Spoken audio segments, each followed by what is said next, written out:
नमस्कार दोस्तों, आज की दो कहानियों में पहली कहानी है चरित्रहीन।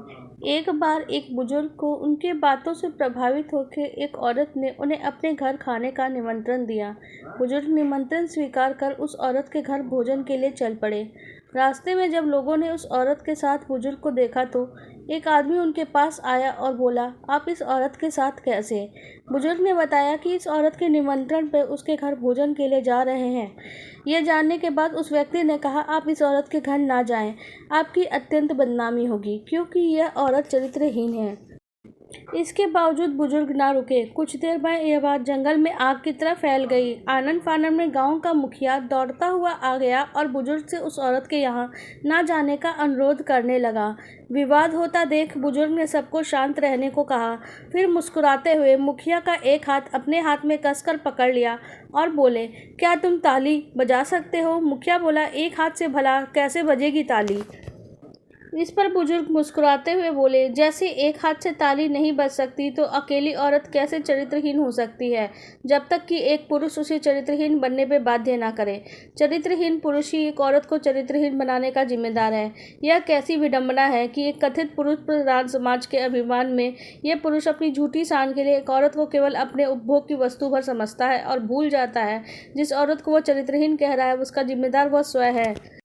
इस कहानी का नाम है भरोसा। अपने सर पे हाथ रख के कहना जरा कि तुम मुझसे प्रेम नहीं करती। लड़के ने अमोघ वस्त्र का प्रयोग किया। लड़की खामोशी से मुस्कुराती रही, चेहरे का भाव ऐसा जैसे अपनी हार स्वीकार रही हो। बोलो ना। लड़के का स्वर थोड़ा उत्तेजित था। अच्छा ठीक है, करती हूँ। तो लड़की अपनी दृष्टि लड़के के चेहरे पे गड़ाई हुई थी।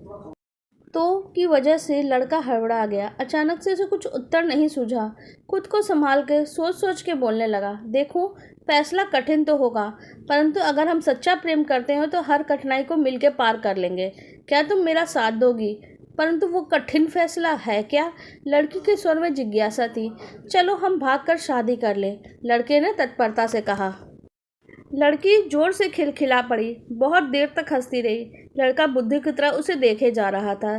जब खिलखिलाहट थोड़ी कमी तब लड़की खुद को संयम करते हुए बोली, तो तुम्हारे विचार से भागकर शादी कर लेना बहुत कठिन कार्य है ना? यकीनन यार, लड़का गर्व से चौड़ा करता हुआ बोला। अचानक से लड़की धीर गंभीर नजर आने लगी।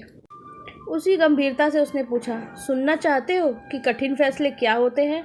लड़के के चेहरे पर असमंजस की स्थिति, मूक सहमति के भाव आए।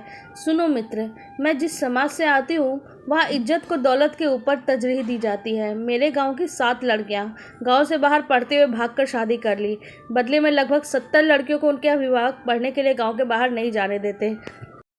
ऐसे माहौल में भी मेरे पिता ने न सिर्फ मुझ पर विश्वास जताया बल्कि गांव वालों के लाख मना करने के बाद भी मुझे पढ़ने के लिए शहर भेजा। तुम्हें इसका अंदाजा है कि यह कितना कठिन फैसला रहा होगा?